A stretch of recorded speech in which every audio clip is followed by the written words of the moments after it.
भाजपा को जिताने में किस किस की रहेगी भूमिका? क्या बसपा और कांग्रेस ने भी मुस्लिम वोटों के बिखराव में अहम भूमिका निभाई है? क्या कांग्रेस को भी बी टीम कहा जा सकता है? क्या बहुजन समाज पार्टी ने 2017 और 2022 में वही काम किया जिसका आरोप एमआईएम पर लग रहा? देश की सच्चाई सच छुपने नहीं देंगे। आदाब, मैं हूं हाफिज गुलाम सरवर और आप देख रहे हैं देश की सच्चाई। उत्तर प्रदेश में प्रथम चरण का चुनाव हो गया और दूसरे चरण का मतदान बिल्कुल होने के कगार पर है, यानी कुछ ही देर में मतदान भी समाप्त हो जाएगा दूसरे चरण का। लेकिन लगातार चुनाव से पहले एक बात जो आम राजनेताओं के द्वारा कहा जाता था, विशेषकर जो सेकुलर पार्टियां हैं, सो कॉल्ड सेकुलर पार्टियां, यानी कि धर्मनिरपेक्ष दल, बराबर यह आरोप लगाने में लगे हुए थे कि एआईएमआईएम मुस्लिम वोटों के बिखराव का काम कर रही है, यानी कि अप्रत्यक्ष रूप से भारतीय जनता पार्टी के मार्ग को प्रशस्त कर रही है, यानी भारतीय जनता पार्टी का रास्ता आसान कर रही है। लेकिन क्या यह आरोप केवल एआईएमआईएम पर लगाना कहीं से भी न्याय उचित है? क्या और दलों ने भी वही रोल अदा किया है? जी हां, इसी मुद्दे पर मैं आपसे बात करने के लिए हाजिर हुआ हूं। बात सुनने से पहले, वीडियो पूरा सुनने से पहले आपसे गुजारिश जरूर करूंगा कि अब तक अगर आपने YouTube चैनल पर हमारे देश की सच्चाई को अगर सब्सक्राइब नहीं किया है तो प्लीज सब्सक्राइब जरूर कर लेंगे, बेल आइकॉन दबाना ना भूलेंगे और वीडियो बेहतर लगे तो शेयर जरूर करेंगे। आपको मैं बताना चाहता हूं, पश्चिम उत्तर प्रदेश जिसमें प्रथम और द्वितीय चरण दोनों शामिल है, यह मुस्लिम बाहुल्य क्षेत्र है। उत्तर प्रदेश में मुसलमानों की बड़ी आबादी इन दो क्षेत्रों में जहां प्रथम और द्वितीय चरण का मतदान हुआ है यही बस्ती है। इसमें सहारनपुर हो, चाहे मुजफ्फरनगर हो, मेरठ हो, चाहे क्या कहते हैं संभल हो, मुरादाबाद हो, रामपुर हो, बिजनौर हो, बुलंदशहर हो, हापुड़ हो, ये तमाम वो क्षेत्र हैं, या शामली हो, जहां मुसलमान 30% से 55-60% आबादी मुसलमानों की पाई जाती है। तमाम दल ये कहते थे मैं भारतीय जनता पार्टी को हराना चाहता हूं। कांग्रेस की नेत्री प्रियंका गांधी लगातार अपने संबोधन में योगी आदित्यनाथ के शासनकाल का विरोध कर रही थी और कह रही थी कि मुसलमानों पर और दलितों पर अत्याचार बढ़ गया है। इसी तरह से बीएसपी सुप्रीमो मायावती ने भी प्रेस कॉन्फ्रेंस और ट्वीट के जरिए सदैव इस सरकार को निशाने पर लिया और इसे मुस्लिम और दलित विरोधी और संविधान विरोधी बताने की कोशिश की। लेकिन जब चुनाव शुरू हो गया और टिकटों के वितरण का समय आ गया तो यही दो दल, केवल एआईएमआईएम नहीं, हां, असदुद्दीन ओवैसी साहब पर उनके भाषणों से ध्रुवीकरण का जो आरोप है वो कुछ हद तक तो सही है, लेकिन टिकटों के वितरण में जिस तरह से बहुजन समाज पार्टी और कांग्रेस ने मुसलमानों को अधिक से अधिक टिकट दिया, विशेषकर समाजवादी पार्टी गठबंधन के जिताऊ सीट पर भी अपना मुस्लिम प्रत्याशी उतारकर मुस्लिम वोटों को बांटने और बिखेरने की जो कोशिश की, या यूं कह लें जो साजिश की, इसमें आप ये कह सकते हैं कि अगर ओवैसी साहब की पार्टी एआईएमआईएम बी टीम है तो कांग्रेस सी टीम है और बसपा डी टीम है, यह भी आपको कहना पड़ेगा। क्या कारण है कि पिछले 2017 के विधानसभा चुनावों में जब बहुजन समाज पार्टी ने 100 से अधिक मुसलमानों को टिकट दिया और ध्रुवीकरण के उस दौर में सारे प्रत्याशी चारों खाने चित्त हो गए और उन सीटों से जहां मुसलमानों को हर हाल में जीतना था, यानी 50% से भी ज्यादा आबादी वाले विधानसभा में मुसलमान दूसरे और तीसरे और चौथे नंबर पर रहे, लेकिन विधायक भारतीय जनता पार्टी का जीता। यदि बसपा चाहती कि केवल भाजपा को इस बार हराना है, यदि कांग्रेस चाहती कि केवल भाजपा को इस बार हराना है, तो टिकटों के वितरण में बेहतर रास्ता निकालकर भारतीय जनता पार्टी के राह में रोड़े अटका सकती थी। लेकिन आपको हैरत होगी, पश्चिम उत्तर प्रदेश में जो जिताऊ सीट है, मैं आपको बता दूं, चाहे मुरादाबाद की बात करूं, आपको देहात हो सदर हो, देहात में कांग्रेस ने जहां नदीम साहब को टिकट दिया, वहीं शहर में रिजवान कुरैशी को टिकट दिया। आप और सीटों में जाएं, संभल देख लें, वहां भी मुस्लिम उम्मीदवार है, असमौली है, वहां भी मुस्लिम उम्मीदवार है। स्वार, अब स्वार की बात मैं कर रहा हूं, स्वार टांडा जो आजम खान के बेटे आजम अब्दुल्ला जहां से चुनाव लड़ रहे हैं, जो तलवार की धार पर हैं, और यूं समझे कि अगर सरकार नहीं बदली तो आजम खान के परिवार की तकदीर भी नहीं बदलेगी। आजम खान का पूरा परिवार फर्जी मुकदमे में उलझा है। लेकिन चाहे स्वार टांडा हो, चाहे रामपुर शहर हो, चाहे चमरौआ हो, तीनों के तीनों विधानसभा पर कांग्रेस ने भी मुस्लिम प्रत्याशी मैदान में उतारा और बसपा ने भी कांग्रेस से एक कदम आगे बढ़ने की कोशिश करते हुए तमाम ऐसे सीटों पर मुस्लिम प्रत्याशी उतार दिया। अब आप रामपुर का तो आपको मैंने सुना ही दिया, स्वार टांडा, रामपुर, चमरौआ, तमाम जगहों पर मुस्लिम प्रत्याशी, जबकि ये आजम खान का पूरा परिवार, उस परिवार का पूरी इज्जत यही दांव पर है। और गठबंधन के प्रत्याशी हैं, एक तरफ आजम खान है, एक तरफ उनके बेटे आजम अब्दुल्ला हैं, चमरौआ से उनके चचा नसीर खान हैं। तो इसी तरह से संभल की हालत भी कुछ वैसी ही है, वहां भी बसपा कांग्रेस सब मुस्लिम प्रत्याशी। इसी तरह से मुरादाबाद, इसी तरह से आप पश्चिम के और जगहों पर आप चले जाएं, अमरोहा चले जाएं तो वहां भी कांग्रेस ने मुस्लिम उम्मीदवार दे दिया सलीम खान को। छपरौली आप चले जाएं तो वहां भी डॉक्टर यूनुस चौधरी उम्मीदवार है कांग्रेस के। आप लोनी, मैं लोनी का जिक्र जरूर करूंगा, लोनी में भाजपा विधायक नंद किशोर गुजर, जिसने यह बयान दिया था कि यहां बजरंग बली चलेगा, यहां अली और बाहुबली नहीं चलेगा, यह एक बयान नहीं है। लोनी के विधायक नंद किशोर गुजर के बारे में यह बताया जाता है कि मुर्गा बेचने वालों से भी हफ्ता वसूली कर रहे थे, बकरे का गोश्त बेचने वालों से भी हफ्ता वसूली कर रहे थे, और सबको धमकाते थे कि यदि तुमने पैसे नहीं दिए तो तुम्हें गौकशी के मामले में जेल करवा देंगे। मुसलमान परेशान था।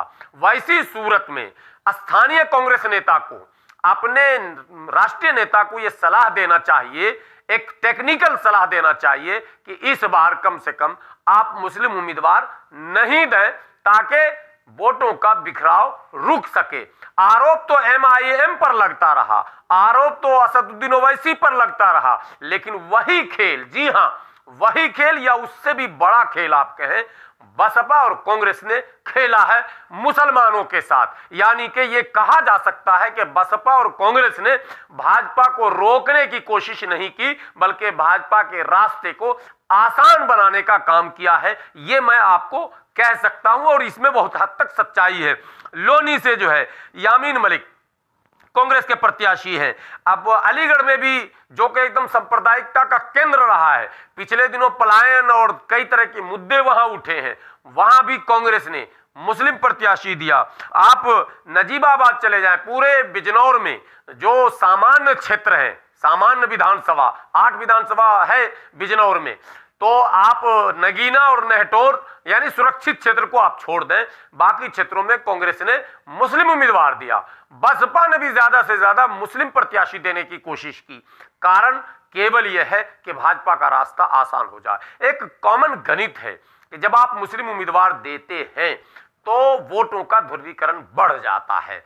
ठीक है, एक दल दे, 2 दल दे, जब 6-6, 7-7 मुस्लिम उम्मीदवार होंगे, याद करें आप 2017 के मुरादाबाद और संभल की सीटों को, याद करें आप उन तमाम, आप मेरठ की सीटों को याद करें 2017 के, तो पता चल जाएगा कि जहां 50%, 55% मुस्लिम वोट थे, वहां भी मुस्लिम प्रत्याशी नहीं जीत पाया और भारतीय जनता पार्टी वो सीट भी जीतने में सफल हो गई। आप बुलंदशहर की सीटों को याद करें, आप इस तरह के, आप हापुड़ की सीटों को देख लें, आप अलीगढ़ चले जाएं, आप जहां भी जाएंगे 2017 के रिकॉर्ड को देखेंगे तो आपको लगेगा कि अगर वोटों का बिखराव न होता तो शायद परिणाम कुछ और होता। तो क्या बहुजन समाज पार्टी के नीति निर्धारक या कांग्रेस पार्टी के रणनीतिकार ये नहीं समझ पाते हैं कि मुस्लिम वोटों के बिखराव से भारतीय जनता पार्टी का राह आसान हो जाता है। तो जब वो ये समझते हैं तो फिर जानबूझकर जबरन मुसलमानों को टिकट क्यों देते हैं। अब रहा प्रतिनिधित्व का सवाल। प्रतिनिधित्व के मामले में केवल टिकट देना मायने नहीं रखता है। प्रतिनिधित्व के लिए कई और मार्ग हैं।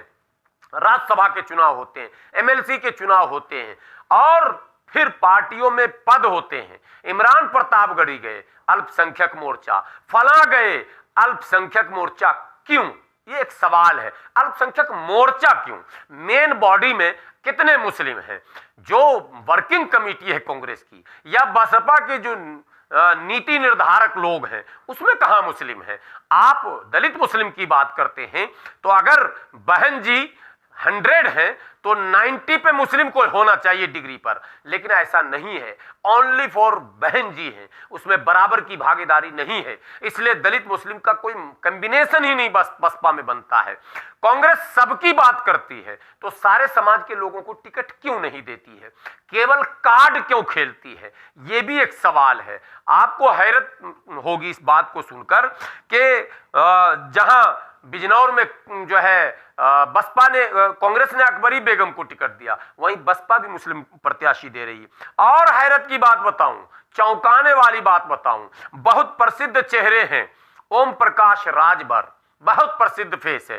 पिछले चुनाव में 2 महीना पहले जब भारतीय जनता पार्टी सांप्रदायिक मुद्दों को थोपना चाह रही थी, तब ओम प्रकाश राजभर वो अकलौते नेता थे जिसने मंडल बनाम कमंडल इस चुनाव को करने का प्रयास ही नहीं किया, बल्कि बहुत हद तक वो सफल रहे। उन्होंने तमाम जातियों के अधिकार का मुद्दा उठाया, तमाम जातियों के कोटे का मुद्दा उठाया, तमाम जातियों के प्रतिनिधित्व का मुद्दा उठाया।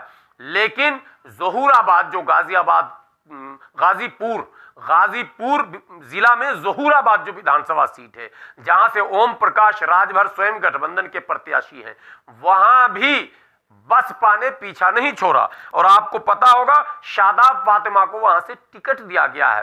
बसपा ने डबल गेम खेला, मुस्लिम को टिकट देकर जहां मुसलमानों के वोटों को बांटने का काम किया है, वहीं बसपा ने ये कई जगहों पर ब्राह्मण वोट, कई जगहों पर दलित टिकट देकर ये गणित बैठाने का प्रयास किया है कि भाजपा का रास्ता कैसे आसान हो सके। मैं दावे के साथ तो नहीं कह सकता हूं, लेकिन सूत्र बताते हैं कि बसपा और भाजपा का गठजोड़ चुनाव से पहले ही हो चुका है, यानी कि अंडरस्टैंडिंग हो चुकी है। बस चुनाव का इंतजार है और बसपा को यह कह दिया गया है कि आप 10 लाओ या 20, आपको मैं 20 बनाकर ही रखूंगा। यानी कि आप महारानी रहोगे, अपने समाज की कहानी नहीं सुनाओगे।